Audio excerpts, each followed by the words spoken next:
ನಮಸ್ಕಾರ ಆತ್ಮೀಯ ಬಂಧುಗಳೇ. ಜ್ಯೋತಿಷ್ಯ ಶಾಸ್ತ್ರದ ಮೊದಲನೇ ರಾಶಿ ಮೇಷರಾಶಿ. ಮಂಗಳದೇವನ ಆಡಳಿತಕ್ಕೆ ಒಳಪಟ್ಟಿರುವ ಈ ಧೈರ್ಯವಂತರ ವ್ಯಕ್ತಿತ್ವದೊಳಗೆ ಅದೆಷ್ಟು ರಹಸ್ಯಗಳಿವೆ, ಅದೆಷ್ಟು ಕರಾಳ ಸತ್ಯಗಳಿವೆ. ನೀವು ಮೇಷರಾಶಿಯವರಾಗಿದ್ದರೆ ತಪ್ಪದೆ ಪೂರ್ತಿ ವಿಡಿಯೋ ನೋಡಿ ಜೈ ಆಂಜನೇಯ ಎಂದು ಕಮೆಂಟ್ ಮಾಡಿ, ವಿಡಿಯೋಗೆ ಒಂದು ಲೈಕ್ ಮಾಡಿ. ಬೆಂಕಿಯ ಕಿಡಿಯಂತೆ ಸದಾ ಉತ್ಸಾಹದಿಂದ ಹುಟ್ಟಿಯು ಚಂಡಮಾರುತದಂತೆ ಅಡೆತಡೆಗಳನ್ನು ಧ್ವಂಸ ಮಾಡುತ್ತಾ ಮುಂದೆ ಸಾಗುವ, ನ್ಯಾಯಕ್ಕಾಗಿ ಹೋರಾಡುವ, ಸೋಲನ್ನ ಎಂದಿಗೂ ಒಪ್ಪಿಕೊಳ್ಳದ, ಮೇಲ್ನೋಟಕ್ಕೆ ಕೋಪಿಷ್ಠರಂತೆ ಕಂಡರೂ ಮಕ್ಕಳಂತಹ ನಿಷ್ಕಲ್ಮಶ ಮನಸ್ಸುಳ್ಳವರೇ ಮೇಷರಾಶಿಯವರು. ದ್ವಾದಶ ರಾಶಿ ಚಕ್ರಗಳಲ್ಲಿ ಮೊದಲ ರಾಶಿಯೇ ಮೇಷರಾಶಿ. ಉತ್ಸಾಹ, ಭಾವೋದ್ರೇಕ್ತ ಮತ್ತು ಹುಮ್ಮಸ್ಸು ಈ ರಾಶಿಯನ್ನ ಪ್ರತಿನಿಧಿಸುತ್ತದೆ. ಬೆಂಕಿಯ ಚಿಹ್ನೆಯನ್ನ ಹೊಂದಿರುವ ಈ ರಾಶಿಯನ್ನ ಮಂಗಳನು ಆಳುವನು. ಈ ರಾಶಿಯಡಿಯಲ್ಲಿ ಜನಿಸಿದವರು ಜೀವನದ ಎಲ್ಲ ಆಯಾಮದಲ್ಲೂ ತಾವೇ ಮೊದಲ ಸ್ಥಾನದಲ್ಲಿರುತ್ತೇವೆ ಎಂದು ಭಾವಿಸುತ್ತಾರೆ. ಎಂತಹ ಸಂಗತಿಗಳಲ್ಲಾದರೂ ತಮ್ಮದೊಂದು ಸ್ಥಾನವನ್ನ ಮಾಡಿಕೊಳ್ಳಲು ಸಾಕಷ್ಟು ಉತ್ಸಾಹವನ್ನ ತೋರುವರು. ರಾಶಿಚಕ್ರದ ಮೊದಲನೇ ಮತ್ತು ಅತ್ಯಂತ ಶಕ್ತಿಶಾಲಿಯಾದ ರಾಶಿ ಮೇಷರಾಶಿಯ ಬಗ್ಗೆ ಇಂದು ನಾವು ಸಂಪೂರ್ಣವಾಗಿ ತಿಳಿದುಕೊಳ್ಳೋಣ. ಮೇಷರಾಶಿಯ ಚಿಹ್ನೆ ಟಗರು. ಟಗರು ಹೇಗೆ ತನ್ನ ಗುರಿಯನ್ನ ಕಂಡೊಡನೆ ಮುಂದೆ ಏನಿದೆ ಎಂದು ಯೋಚಿಸದೆ ತನ್ನ ಬಲವಾದ ತಲೆಯಿಂದ ಗುದ್ದುತ್ತಾ ಮುನ್ನುಗ್ಗುವುದು, ಅದೇ ಮೇಷರಾಶಿಯವರ ವ್ಯಕ್ತಿತ್ವದ ಸಂಪೂರ್ಣ ಚಿತ್ರಣ. ಅವರು ಸವಾಲುಗಳನ್ನು ಕಂಡರೆ ಹೆದರುವುದಿಲ್ಲ, ಬದಲಾಗಿ ಅದನ್ನ ಎದುರಿಸಲು ಸದಾ ಸಿದ್ಧರಿರುತ್ತಾರೆ. ಅವರದ್ದು ನೇರ ನುಡಿ, ನೇರ ನಡೆ. ಸುತ್ತಿ ಬಳಸಿ ಮಾತನಾಡುವುದು, ಮುಖವಾಡ ಹಾಕಿಕೊಂಡಿರುವುದು ಇವರಿಗೆ ಬರುವುದೇ ಇಲ್ಲ. ಮೇಷರಾಶಿಯವರ ಸ್ವಭಾವ. ಈ ರಾಶಿಯ ವ್ಯಕ್ತಿಗಳು ಸಾಮಾನ್ಯವಾಗಿ ಒಂಟಿಯಾಗಿರುತ್ತಾರೆ. ಸದಾ ಹಸನ್ಮುಖಿಯಾಗಿರುವ ಇವರು ಮಿತವಾಗಿ ಮಾತನಾಡುವರು. ಮಾತನಾಡುವಾಗ ಅತ್ಯಂತ ಬುದ್ಧಿವಂತಿಕೆ ಹಾಗೂ ಚುರುಕು ಗುಣವನ್ನ ತೋರುವರು. ಇವರು ಜೀವನದಲ್ಲಿ ಪ್ರಯಾಣವನ್ನ ಹೆಚ್ಚು ಬಯಸುವರು. ಹಾಗಾಗಿ ಆಗಾಗ ತಮ್ಮ ಸ್ಥಳಗಳನ್ನು ಬದಲಾಯಿಸುತ್ತಲೇ ಇರುತ್ತಾರೆ. ಇವರ ವ್ಯವಹಾರಗಳು ಪ್ರವಾಸದ ವೈಶಿಷ್ಟ್ಯಗಳನ್ನು ಹೊಂದಿರುತ್ತವೆ. ಅವರು ಸೀಮಿತ ಬುದ್ಧಿವಂತಿಕೆಯನ್ನು ಹೊಂದಿರುವ ವ್ಯಕ್ತಿಗಳು ಹೌದು.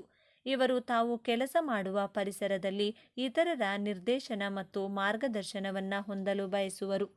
ಮನಸ್ಸಿಗೆ ಅನಿಸಿದ್ದನ್ನ ನೇರವಾಗಿ ಹೇಳಿಬಿಡುತ್ತಾರೆ. ಇವರ ಈ ಗುಣ ಕೆಲವರಿಗೆ ಇಷ್ಟವಾದರೆ ಹಲವರಿಗೆ ಇವರನ್ನ ಅಹಂಕಾರಿಗಳೆಂದು ಬಿಂಬಿಸುತ್ತದೆ. ಈ ರಾಶಿಯ ಅಧಿಪತಿ ಮಂಗಳದೇವ. ಮಂಗಳನನ್ನ ಧೈರ್ಯ, ಶಕ್ತಿ, ಪರಾಕ್ರಮ ಮತ್ತು ಕೋಪದ ಕಾರಕ ಎಂದು ಕರೆಯಲಾಗುತ್ತದೆ. ಹಾಗಾಗಿಯೇ ಮೇಷರಾಶಿಯವರಿಗೆ ಹುಟ್ಟಿನಿಂದಲೇ ನಾಯಕತ್ವದ ಗುಣ, ಧೈರ್ಯ ಮತ್ತು ಹೋರಾಟದ ಮನೋಭಾವ ರಕ್ತದಲ್ಲಿಯೇ ಬಂದಿರುತ್ತದೆ. ಅವರು ಸವಾಲುಗಳನ್ನು ಸ್ವೀಕರಿಸುತ್ತಾರೆ ಮತ್ತು ತಮ್ಮದೇ ಆದ ದಾರಿಯನ್ನು ನಿರ್ಮಿಸಿಕೊಳ್ಳುತ್ತಾರೆ. ಮೇಲ್ನೋಟಕ್ಕೆ ಇವರು ಬಹಳ ಆಕ್ರಮಣಕಾರಿ, ಕೋಪಿಷ್ಠರು ಮತ್ತು ತಾಳ್ಮೆ ಇಲ್ಲದವರಂತೆ ಕಾಣಿಸಬಹುದು. ಹೆಚ್ಚು ಕಾಯುವ ಸಹನೆ ಇವರಿಗಿಲ್ಲ. ಎಲ್ಲವೂ ವೇಗವಾಗಿ ನಡೆಯಬೇಕು ಎನ್ನುವುದು ಇವರ ಆಶಯ. ಆದರೆ ಇದು ಅವರ ಕೆಟ್ಟತನವಲ್ಲ, ಅದು ಅವರಲ್ಲಿರುವ ಅಪಾರವಾದ ಶಕ್ತಿ ಮತ್ತು ಉತ್ಸಾಹದ ಪ್ರತಿಫಲನ. ಅವರ ಮನಸ್ಸು ಸದಾ ಒಂದಲ್ಲ ಒಂದು ಯೋಚನೆಯಲ್ಲಿ, ಒಂದಲ್ಲ ಒಂದು ಕೆಲಸದಲ್ಲಿ ನಿರತವಾಗಿರುತ್ತದೆ. ಸುಮ್ಮನೆ ಕುಳಿತು ಸಮಯ ವ್ಯರ್ಥ ಮಾಡುವುದು ಇವರಿಗೆ ಹಿಡಿಸುವುದಿಲ್ಲ. ಜೀವನದಲ್ಲಿ ಏನಾದರೂ ಸಾಧಿಸಬೇಕು, ಎಲ್ಲರಿಗಿಂತ ಮುಂದೆ ಬರಬೇಕು. ಮೇಷರಾಶಿಯವರು ಬಹಳ ಕಠಿಣ ಹೃದಯದವರು. ಅವರಿಗೆ ಪ್ರೀತಿ, ಪ್ರೇಮ, ಸಂಬಂಧಗಳಿಗೆ ಬೆಲೆ ಇಲ್ಲ ಎಂದು. ಆದರೆ ಇಲ್ಲಿದೆ ನೋಡಿ ಮೊದಲ ತಿರುವು. ಮೇಷರಾಶಿಯವರು ಮಕ್ಕಳಂತಹ ನಿಷ್ಕಲ್ಮಶ ಮನಸ್ಸಿನವರು. ಹೌದು, ನೀವು ಕೇಳಿದ್ದು ಸರಿ. ಇವರ ಕೋಪ ಹೆಚ್ಚು ಹೊತ್ತು ಇರುವುದಿಲ್ಲ. ಮಳೆ ಬಂದು ನಿಂತಂತೆ ಇವರ ಕೋಪವು ಬೇಗನೆ ಕರಗಿ ಹೋಗುತ್ತದೆ. ತಾವು ನೋಯಿಸಿದ್ರೆ ತಾವೇ ಮೊದಲು ಬಂದು ಕ್ಷಮೆ ಕೇಳುವ ದೊಡ್ಡ ಗುಣ ಇವರದ್ದು. ತಮ್ಮನ್ನ ನಂಬಿದವರಿಗಾಗಿ, ತಮ್ಮ ಪ್ರೀತಿ ಪಾತ್ರರಿಗೆ ಪ್ರಾಣ ಕೊಡಲು ಹೆದರುವುದಿಲ್ಲ. ಇವರ ರಕ್ಷಣೆಯಲ್ಲಿರುವವರಿಗೆ ಯಾವುದೇ ಕಷ್ಟ ಬರಲು ಇವರು ಬಿಡುವುದಿಲ್ಲ. ಮೇಷರಾಶಿಯವರು ಅತ್ಯುತ್ತಮ ಸ್ನೇಹಿತರು. ನಿಮ್ಮ ಜೀವನದಲ್ಲಿ ಉತ್ಸಾಹ, ಸಾಹಸ ತುಂಬುವ ಸ್ನೇಹಿತರು ಬೇಕೆಂದರೆ ನಿಮಗೆ ಮೇಷರಾಶಿಯವರ ಸ್ನೇಹ ಅತ್ಯಗತ್ಯ. ನಿಮ್ಮ ಕಷ್ಟದ ಸಮಯದಲ್ಲಿ ಹೆದರಬೇಡ, ನಾನಿದ್ದೇನೆ ಎಂದು ನಿಮ್ಮ ಮುಂದೆ ಬಂದು ನಿಲ್ಲುವ ಮೊದಲ ವ್ಯಕ್ತಿ ಇವರೇ ಆಗಿರುತ್ತಾರೆ. ಆದರೆ ಇವರ ಸ್ನೇಹವನ್ನು ಉಳಿಸಿಕೊಳ್ಳುವುದು ಸ್ವಲ್ಪ ಕಷ್ಟ. ಯಾಕೆಂದರೆ ಇವರಿಗೆ ಸುಳ್ಳು, ಮೋಸ ಕಂಡ್ರೆ ಆಗುವುದಿಲ್ಲ. ನೀವು ಇವರಿಗೆ ದ್ರೋಹ ಬಗೆದ್ರೆ ನಿಮ್ಮನ್ನ ಕ್ಷಮಿಸಬಹುದು, ಆದರೆ ಮರೆಯುವುದಿಲ್ಲ. ಇವರ ಪ್ರೀತಿ ಮತ್ತು ಕೋಪ ಎರಡೂ ತೀವ್ರವಾಗಿರುತ್ತದೆ. ಕಾಲಪುರುಷನ ಕುಂಡಲಿಯಲ್ಲಿ ಮೇಷರಾಶಿ ಮೊದಲನೆಯ ರಾಶಿಯಾಗಿದೆ. ಈ ರಾಶಿಯಲ್ಲಿ ಅಶ್ವಿನಿ ನಕ್ಷತ್ರದ 4 ಪಾದಗಳು, ಭರಣಿ ನಕ್ಷತ್ರದ 4 ಪಾದಗಳು, ಕೃತಿಕಾ ನಕ್ಷತ್ರದ 1ನೇ ಪಾದವನ್ನು ಕಾಣಬಹುದು. ವೃತ್ತಿ ಜೀವನಕ್ಕೆ ಬಂದರೆ ಇವರು ಹುಟ್ಟು ನಾಯಕರು. ಬೇರೆಯವರ ಕೆಳಗೆ ಕೆಲಸ ಮಾಡುವುದು ಇವರಿಗೆ ಇಷ್ಟವಾಗುವುದಿಲ್ಲ. ಇವರು ಸೈನ್ಯ, ಪೊಲೀಸ್, ರಾಜಕೀಯ, ಕ್ರೀಡೆ, ಉದ್ಯಮಶೀಲತೆ ಮತ್ತು ಯಾವುದೇ ರೀತಿಯ ಸ್ಪರ್ಧಾತ್ಮಕ ಕ್ಷೇತ್ರಗಳಲ್ಲಿ ಉನ್ನತ ಸ್ಥಾನವನ್ನು ತಲುಪುತ್ತಾರೆ. ರಿಸ್ಕ್ ತೆಗೆದುಕೊಳ್ಳಲು ಇವರು ಎಂದಿಗೂ ಹಿಂಜರಿಯುವುದಿಲ್ಲ. ಹಣಕಾಸಿನ ವಿಚಾರದಲ್ಲಿ ಇವರು ಇಂದಿಗಾಗಿ ಬದುಕು ಎನ್ನುವ ತತ್ವದವರು. ಮಕರ ರಾಶಿಯವರಂತೆ ನಾಳೆಗಾಗಿ ಕೂಡಿಡುವುದಕ್ಕಿಂತ ಇಂದಿನ ಖುಷಿಗಾಗಿ, ಅನುಭವಗಳಿಗಾಗಿ ಹಣ ಖರ್ಚು ಮಾಡಲು ಇಷ್ಟಪಡುತ್ತಾರೆ. ಇವರನ್ನು ದುಂದುವೆಚ್ಚ ಮಾಡುವವರು ಎನ್ನಬಹುದು. ಆದರೆ ಇವರ ದೃಷ್ಟಿಯಲ್ಲಿ ಹಣಕ್ಕಿಂತ ಅನುಭವ ಮತ್ತು ಅವಕಾಶಗಳೇ ದೊಡ್ಡದು. ಕಷ್ಟಪಟ್ಟು ದುಡಿಯುತ್ತಾರೆ, ಅಷ್ಟೇ ವೇಗವಾಗಿ ಖರ್ಚು ಮಾಡುತ್ತಾರೆ. ಪ್ರೀತಿಯ ವಿಷಯದಲ್ಲಿ ಮೇಷರಾಶಿಯವರದ್ದು ಒಂದು ರೋಲರ್ ಕೋಸ್ಟರ್ ಪಯಣ. ಇವರು ಸುಲಭವಾಗಿ ಮತ್ತು ವೇಗವಾಗಿ ಪ್ರೀತಿಯಲ್ಲಿ ಬೀಳುತ್ತಾರೆ. ಇವರ ಪ್ರೀತಿ ಅತ್ಯಂತ ಭಾವೋದ್ರಿಕ್ತ ಮತ್ತು ತೀವ್ರವಾಗಿರುತ್ತದೆ. ತಮ್ಮ ಪ್ರೀತಿಯನ್ನು ವ್ಯಕ್ತಪಡಿಸಲು ಇವರು ಯಾವುದೇ ನಾಚಿಕೆ, ಹಿಂಜರಿಕೆ ಪಡುವುದಿಲ್ಲ. ಆದರೆ ಇಲ್ಲಿದೆ ನೋಡಿ ಎರಡನೇ ತಿರುವು. ಇವರ ಆತುರದ ಸ್ವಭಾವ, ನೇರ ನುಡಿ ಮತ್ತು ಕೆಲವೊಮ್ಮೆ ಅಧಿಕಾರ ಚಲಾಯಿಸುವ ಗುಣ ಸಂಗಾತಿಗೆ ಕಷ್ಟವೆನಿಸಬಹುದು. ಇವರು ಸಂಗಾತಿಯ ಮೇಲೆ ಸಂಪೂರ್ಣ ಹಕ್ಕನ್ನು ಸ್ಥಾಪಿಸಲು ಬಯಸುತ್ತಾರೆ. ಸಂಗಾತಿಯ ಜೀವನ ತಾವೇ ಪ್ರಮುಖ ವ್ಯಕ್ತಿಯಾಗಿರಬೇಕೆಂದು ಬಯಸುತ್ತಾರೆ. ಇವರ ಪ್ರೀತಿಯಷ್ಟೇ ಇವರ ಕೋಪವೂ ತೀವ್ರ. ಇದರಿಂದ ಸಂಬಂಧದಲ್ಲಿ ಏರಿಳಿತಗಳು ಸಾಮಾನ್ಯ. ಆದರೆ ಇವರ ಪ್ರೀತಿ ನಿಜವಾಗಿದ್ದರೆ ಸಂಗಾತಿಗಾಗಿ ಜಗತ್ತನ್ನೇ ಎದುರು ಹಾಕಿಕೊಳ್ಳುವ ಧೈರ್ಯವಂತರು. ಇವರು ಯಾವಾಗಲೂ ಧೈರ್ಯವಾಗಿ ಕಾಣುವ ಮೇಷರಾಶಿಯವರಿಗೆ ದೌರ್ಬಲ್ಯಗಳೇ ಇರುವುದಿಲ್ಲವೇ ಎಂದು ನೋಡೋದಾದರೆ ಖಂಡಿತ ಇವೆ. ವಾಸ್ತವವಾಗಿ ಇವರ ದೊಡ್ಡ ಶಕ್ತಿಯೇ ಕೆಲವೊಮ್ಮೆ ಇವರ ದೊಡ್ಡ ದೌರ್ಬಲ್ಯವಾಗುತ್ತದೆ. ಯೋಚಿಸುವ ಮೊದಲೇ ಕಾರ್ಯಕ್ಕೆ ಇಳಿದು ಬಿಡುತ್ತಾರೆ. ಇದರಿಂದ ಅನೇಕ ಬಾರಿ ತೊಂದರೆಗೆ ಸಿಕ್ಕಿ ಹಾಕಿಕೊಳ್ತಾರೆ. ಇವರ ಕೋಪ ಇವರ ದೊಡ್ಡ ಶತ್ರು. ಕೋಪದ ಕೈಗೆ ಬುದ್ಧಿ ಕೊಟ್ಟು ನಂತರ ಪಶ್ಚಾತ್ತಾಪ ಪಡುತ್ತಾರೆ. ಇವರಿಗೆ ತಾಳ್ಮೆ ಬಹಳ ಕಡಿಮೆ. ಎಲ್ಲವೂ ತಕ್ಷಣವೇ ಆಗಿಬಿಡಬೇಕು. ಕಾಯುವಿಕೆ ಇವರಿಗೆ ಹಿಂಸೆ. ಇವರು ಸ್ಪರ್ಧಾತ್ಮಕ ಮನೋಭಾವದವರು. ಸೋಲನ್ನು ಸುಲಭವಾಗಿ ಒಪ್ಪಿಕೊಳ್ಳುವುದಿಲ್ಲ. ಇದು ಕೆಲವೊಮ್ಮೆ ಹಠಮಾರಿತನಕ್ಕೆ ತಿರುಗುತ್ತದೆ. ತಾವು ಹಿಡಿದ ದಾರಿಯೇ ಸರಿ, ತಮ್ಮ ನಿರ್ಧಾರವೇ ಅಂತಿಮ ಎಂದು ವಾದಿಸುತ್ತಾರೆ. ಮೇಷರಾಶಿಯವರು ಸಾಮಾನ್ಯವಾಗಿ ಉತ್ತಮ ಆರೋಗ್ಯ ಹೊಂದಿರುತ್ತಾರೆ. ಆದರೆ ಇವರ ಅತಿಯಾದ ಒತ್ತಡ, ಕೋಪ ಮತ್ತು ದುಡುಕುತನದ ಸ್ವಭಾವ ಆರೋಗ್ಯದ ಮೇಲೆ ಪರಿಣಾಮ ಬೀರುತ್ತದೆ. ಇವರಿಗೆ ಮುಖ್ಯವಾಗಿ ಕಾಡುವ ಸಮಸ್ಯೆಗಳು ತಲೆಗೆ ಸಂಬಂಧಿಸಿದ್ದು. ತಲೆನೋವು, ಮೈಗ್ರೇನ್, ಅಧಿಕ ರಕ್ತದೊತ್ತಡ ಮತ್ತು ಆತುರದಲ್ಲಿ ಮಾಡಿಕೊಳ್ಳುವ ಗಾಯಗಳು ಸಾಮಾನ್ಯ. ಇವರು ತಮ್ಮ ಕೋಪವನ್ನು ನಿಯಂತ್ರಿಸುವುದು ಮತ್ತು ಮನಸ್ಸನ್ನು ಶಾಂತವಾಗಿರಿಸಿಕೊಳ್ಳಲು ಧ್ಯಾನ, ಯೋಗ ಮಾಡುವುದು ಅತ್ಯಗತ್ಯ. ಬನ್ನಿ ಈಗ ಮೇಷರಾಶಿಯವರ ಜೀವನದ ಅಂತಿಮ ಮತ್ತು ಅತ್ಯಂತ ದೊಡ್ಡ ತಿರುವಿನ ಬಗ್ಗೆ ಮಾತನಾಡೋಣ. ಮಂಗಳನ ಆಳ್ವಿಕೆಯಲ್ಲಿರುವ ಇವರಿಗೆ ಶಕ್ತಿ ಮತ್ತು ಉತ್ಸಾಹಕ್ಕೆ ಕೊರತೆ ಇರುವುದಿಲ್ಲ. ಆದರೆ ಜೀವನದ ಮೊದಲಾರ್ಧದಲ್ಲಿ ಈ ಶಕ್ತಿಯನ್ನು ಹೇಗೆ ಬಳಸಿಕೊಳ್ಬೇಕು ಎಂದು ತಿಳಿದಿರುವುದಿಲ್ಲ. ಇವರು ತಮ್ಮ ಯೌವನದಲ್ಲಿ ಸಾಕಷ್ಟು ತಪ್ಪುಗಳನ್ನು ಮಾಡ್ತಾರೆ. ದುಡುಕಿ ನಿರ್ಧಾರ ತೆಗೆದುಕೊಂಡು ಕೈ ಸುಟ್ಟುಕೊಳ್ತಾರೆ. ಅನೇಕ ಕೆಲಸಗಳನ್ನು ಉತ್ಸಾಹದಿಂದ ಪ್ರಾರಂಭಿಸಿ ಮಧ್ಯದಲ್ಲಿಯೇ ಬಿಟ್ಟು ಬಿಡ್ತಾರೆ. ಇವರ ಜೀವನದ ಮೊದಲ ಆರಂಭ ಹೋರಾಟ, ತಪ್ಪುಗಳಿಂದ ಕಲಿಯುವುದು ಮತ್ತು ಅನುಭವಗಳನ್ನು ಗಳಿಸುವುದರಲ್ಲಿ ಕಳೆದು ಹೋಗುತ್ತದೆ. ಆದರೆ ಇಲ್ಲೇ ಇರೋದು ನಿಜವಾದ ಮ್ಯಾಜಿಕ್. ವಯಸ್ಸು ಹೆಚ್ಚಾದಂತೆ, ಸಾಮಾನ್ಯವಾಗಿ 30ರಿಂದ 35 ವರ್ಷಗಳ ನಂತರ ಇವರು ತಮ್ಮ ಶಕ್ತಿಯನ್ನು ಸರಿಯಾದ ದಾರಿಯಲ್ಲಿ ಬಳಸುವುದನ್ನು ಕಲಿಯುತ್ತಾರೆ. ಇವರ ಆಕ್ರಮಣಕಾರಿ ಸ್ವಭಾವ ನಾಯಕತ್ವವಾಗಿ ಬದಲಾಗುತ್ತದೆ. ಇವರ ದುಡುಕುತನ ಲೆಕ್ಕಾಚಾರದ ರಿಸ್ಕ್ ಆಗಿ ಪರಿವರ್ತನೆಯಾಗುತ್ತದೆ. ಯೌವನದಲ್ಲಿ ಮಾಡಿದ ತಪ್ಪುಗಳಿಂದ ಪಾಠ ಕಲಿತು ಜೀವನದ ಉತ್ತರಾರ್ಧದಲ್ಲಿ ಇವರು ದೊಡ್ಡ ಸಾಮ್ರಾಜ್ಯವನ್ನೇ ಕಟ್ಟುತ್ತಾರೆ. ಯಾರು ಇವರನ್ನ ಆತುರಗಾರ, ಕೋಪಿಷ್ಟ ಎಂದು ಕರೆದಿದ್ದರೂ ಅವರೇ ಇವರ ನಾಯಕತ್ವವನ್ನು ಒಪ್ಪಿಕೊಳ್ಳುವಂತೆ ಮಾಡ್ತಾರೆ. ಮೇಷರಾಶಿಯವರು ತಮ್ಮ ಜೀವನವನ್ನು ಇನ್ನಷ್ಟು ಉತ್ತಮಪಡಿಸಿಕೊಳ್ಳಲು ಕೆಲವು ಸಲಹೆಗಳು ಹೀಗಿದೆ. ಯಾವುದೇ ನಿರ್ಧಾರ ತೆಗೆದುಕೊಳ್ಳುವ ಮೊದಲು ಒಂದು ಕ್ಷಣ ಯೋಚಿಸಿ. ತಾಳಿದವನು ಬಾಳಿಯಾನು ಎಂಬ ಗಾದೆ ನಿಮಗಾಗಿಯೇ ಮಾಡಿದ್ದು. ಕೋಪ ಬಂದಾಗ ಆ ಜಾಗದಿಂದ ದೂರ ಹೋಗಿ ಅಥವಾ ನೀರು ಕುಡಿಯಿರಿ. ಧ್ಯಾನವನ್ನು ಮತ್ತು ನಿಮ್ಮ ದಿನಚರ್ಯ ಭಾಗವಹಿಸಿಕೊಳ್ಳಿ. ಯಾವಾಗಲೂ ನಿಮ್ಮದೇ ಸರಿ ಎನ್ನಬೇಡಿ. ಕೆಲವೊಮ್ಮೆ ಇತರರ ಸಲಹೆಗಳನ್ನು ಸ್ವೀಕರಿಸಿ. ಪ್ರತಿ ಮಂಗಳವಾರ ಆಂಜನೇಯ ದೇವಸ್ಥಾನಕ್ಕೆ ಭೇಟಿ ನೀಡುವುದು, ಹನುಮಾನ್ ಚಾಲಿಸಾ ಪಠಿಸುವುದರಿಂದ ನಿಮ್ಮ ಮನಸ್ಸಿಗೆ ಶಾಂತಿ ಮತ್ತು ಧೈರ್ಯ ಲಭಿಸುತ್ತದೆ. ಹಾಗಾದರೆ ಮೇಷರಾಶಿ ಎಂದರೆ ಕೇವಲ ಕೋಪ, ಅಹಂಕಾರವಲ್ಲ. ಅವರೊಳಗೆ ಒಂದು ಮುಗ್ಧ ಮನಸ್ಸಿದೆ. ಎಲ್ಲರನ್ನೂ ಮುನ್ನಡೆಸುವ ನಾಯಕನಿದ್ದಾನೆ. ಅನ್ಯಾಯದ ವಿರುದ್ಧ ಹೋರಾಡುವ ಯೋಧನಿದ್ದಾನೆ. ಮತ್ತು ಎಲ್ಲಕ್ಕಿಂತ ಹೆಚ್ಚಾಗಿ ಸೋತು ಕುಳಿತುಕೊಳ್ಳದೆ ಮತ್ತೆ ಮತ್ತೆ ಎದ್ದೇಳುವ ಅದ್ಭುತ ಚೈತನ್ಯವಿದೆ. ಮುಂದಿನ ಬಾರಿ ನೀವು ಯಾವುದೇ ಮೇಷರಾಶಿಯವರನ್ನ ಭೇಟಿಯಾದಾಗ ಅವರ ಕೋಪದ ಹಿಂದಿರುವ ಆ ಮಕ್ಕಳಂತಹ ಮನಸ್ಸನ್ನು ಮತ್ತು ಅವರ ಧೈರ್ಯವನ್ನ ಗೌರವಿಸಲು ಪ್ರಯತ್ನಿಸಿ. ಮೇಷರಾಶಿಯವರಿಗೆ 2026 ಹೊಸ ವರ್ಷ ಕುಟುಂಬ ಜೀವನ, ದಾಂಪತ್ಯ ಜೀವನ, ಪ್ರೇಮ ಜೀವನದೊಂದಿಗೆ ವಿವಾಹವಾಗುವ ಯೋಗ ಹಾಗೂ ಸಂತಾನ ಭಾಗ್ಯ, ಉದ್ಯೋಗ ರಂಗ, ವೈಯಕ್ತಿಕ ಬದುಕು, ಕೌಟುಂಬಿಕ ಜೀವನ, ಪ್ರೀತಿ, ಪ್ರೇಮ ಹೇಗಿರಲಿದೆ? ಈ ವರ್ಷ ಯಶಸ್ಸು ಮೇಷರಾಶಿಯವರನ್ನ ಕೈ ಹಿಡಿಯುತ್ತಾ ಈ ವಿಷಯಗಳನ್ನು ಗಮನದಲ್ಲಿಟ್ಟುಕೊಂಡು ಮೇಷರಾಶಿಯವರಿಗೆ 2026 ಹೇಗಿರಲಿದೆ ಎನ್ನುವುದರ ವಾರ್ಷಿಕ ರಾಶಿಫಲ ತಿಳಿದುಕೊಳ್ಳೋಣ ಬನ್ನಿ. ಈ ವಿಡಿಯೋ ಸಂಪೂರ್ಣವಾಗಿ ನೋಡಿ. ಅದಕ್ಕೂ ಮುಂಚೆ ನೀವಿನ್ನು ಚಾನಲ್ಗೆ ಸಬ್ಸ್ಕ್ರೈಬ್ ಆಗಿಲ್ಲ ಅಂದರೆ ಈಗಲೇ ಸಬ್ಸ್ಕ್ರೈಬ್ ಆಗಿ, ಹಾಗೆ ವಿಡಿಯೋಗೆ ಲೈಕ್ ಮಾಡಿ. ವಿಡಿಯೋವನ್ನು ಸ್ಕಿಪ್ ಮಾಡದೆ ಕೊನೆ ತನಕ ನೋಡಿ. ಎಲ್ಲರೂ ಭಕ್ತಿಯಿಂದ ಓಂ ನಮಃ ಶಿವಾಯ ಅಂತ ಕಮೆಂಟ್ ಮಾಡಿ. ಮೊದಲನೆಯದಾಗಿ ಮೇಷರಾಶಿಯ ಅಧಿಪತಿ ಬಂದು ಕುಜ. ತಮ್ಮ ರಾಶಿಯಲ್ಲಿ ಶನಿದೇವರ ಬದಲಾವಣೆ ಆಗೋದ್ರಿಂದ ನೀವು ಯಾವುದೇ ರೀತಿಯಾದಂತಹ ನಿರ್ಧಾರ ಮಾಡ್ಕೋಬೇಕಾದ್ರೆ ತುಂಬಾ ಹುಷಾರಾಗಿರಬೇಕು.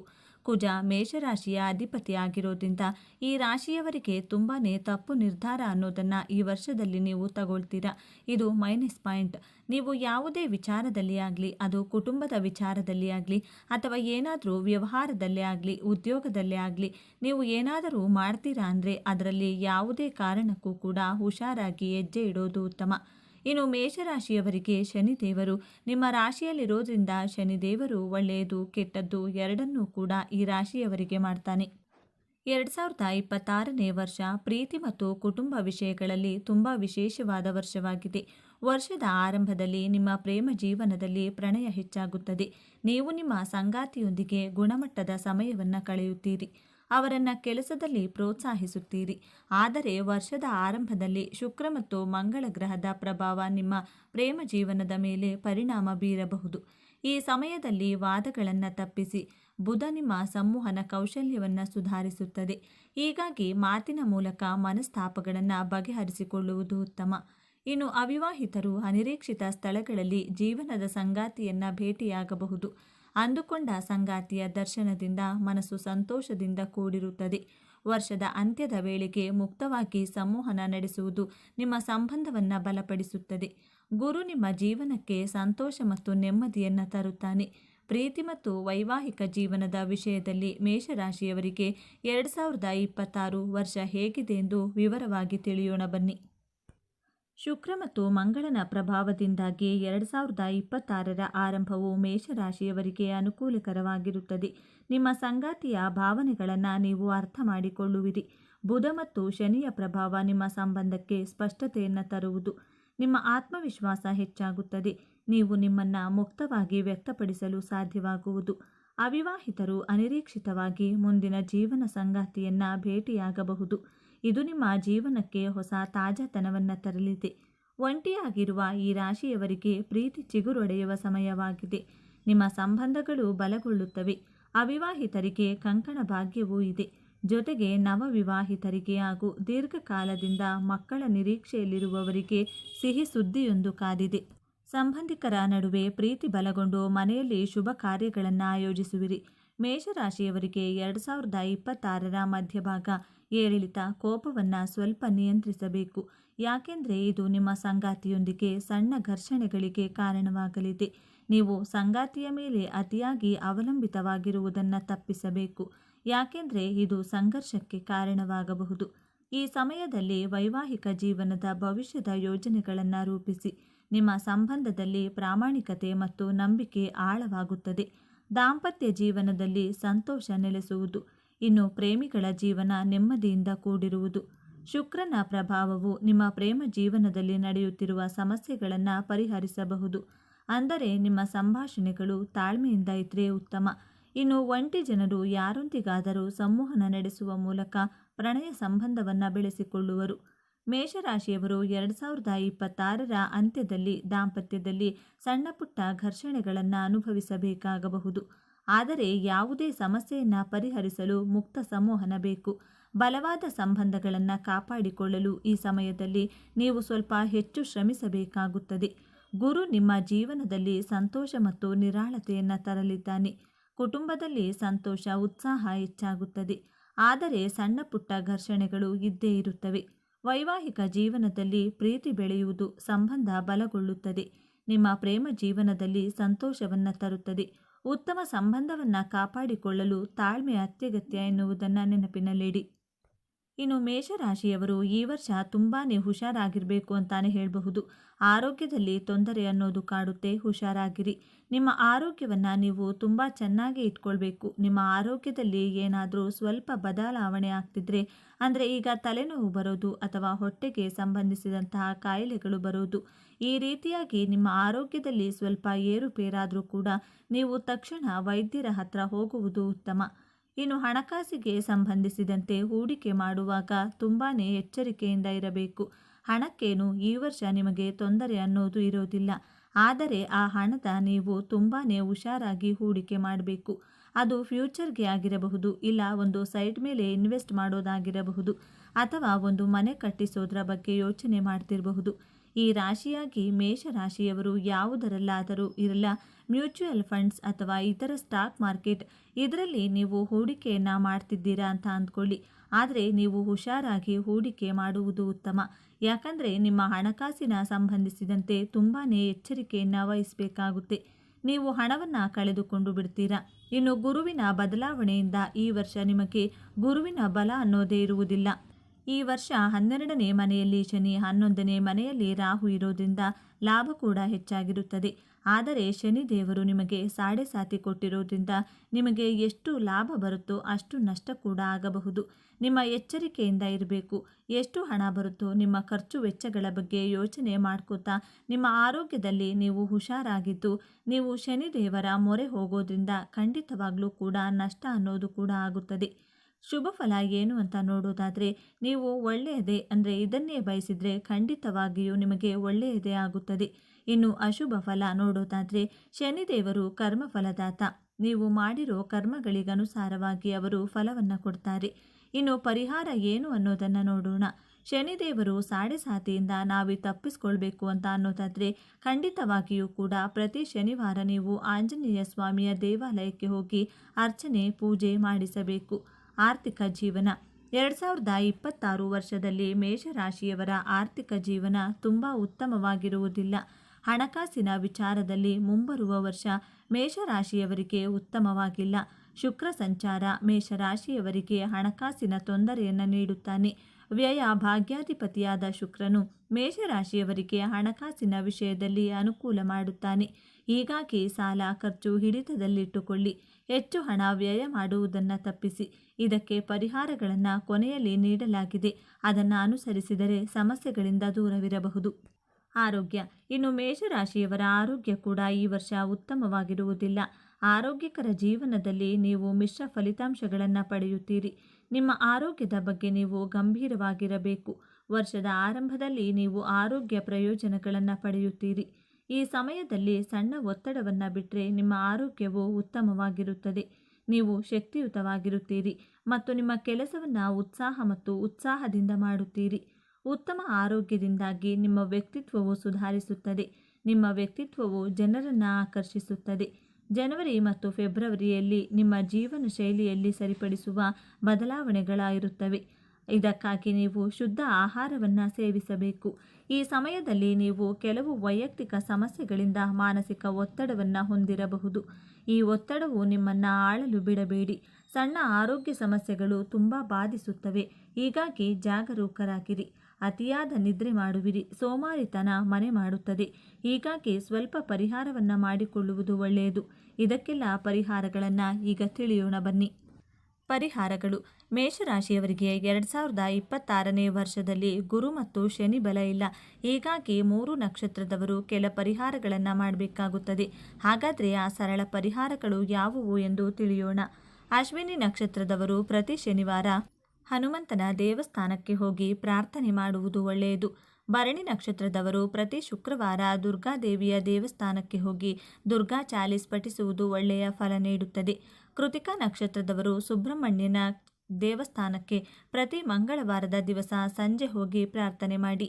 ಈ 3 ನಕ್ಷತ್ರದವರು ಸಾಧ್ಯವಾದರೆ 5 ಅರಳಿ ಮರವನ್ನು ನೆಟ್ಟು ಪೋಷಣೆ ಮಾಡಿ. ಇದು ಹೇಗೆ ಬೆಳೆಯುತ್ತೋ ನಿಮ್ಮ ಸಮಸ್ಯೆಗಳು ಅದೇ ರೀತಿಯಾಗಿ ನಾಶವಾಗುತ್ತದೆ. ಜೊತೆಗೆ ಪ್ರಕೃತಿಯನ್ನು ಉಳಿಸಿದಂತಾಗುತ್ತದೆ. ಜೊತೆಗೆ ನಿಮ್ಮ ಮುಂದಿನ ಜೀವನದ ಬೆಳಕನ್ನು ಸಹ ಹೆಚ್ಚಿಸುತ್ತಾ ಹೋದಂತಾಗುತ್ತದೆ. ಸ್ನೇಹಿತರೆ, ಈ ಮಾಹಿತಿ ನಿಮಗೆ ಇಷ್ಟವಾಗಿದ್ದಲ್ಲಿ ದಯವಿಟ್ಟು ಶೇರ್ ಮಾಡಿ, ಲೈಕ್ ಮಾಡಿ ಮತ್ತು ನಮ್ಮ ಚಾನಲ್ಗೆ ಸಬ್ಸ್ಕ್ರೈಬ್ ಆಗಿ.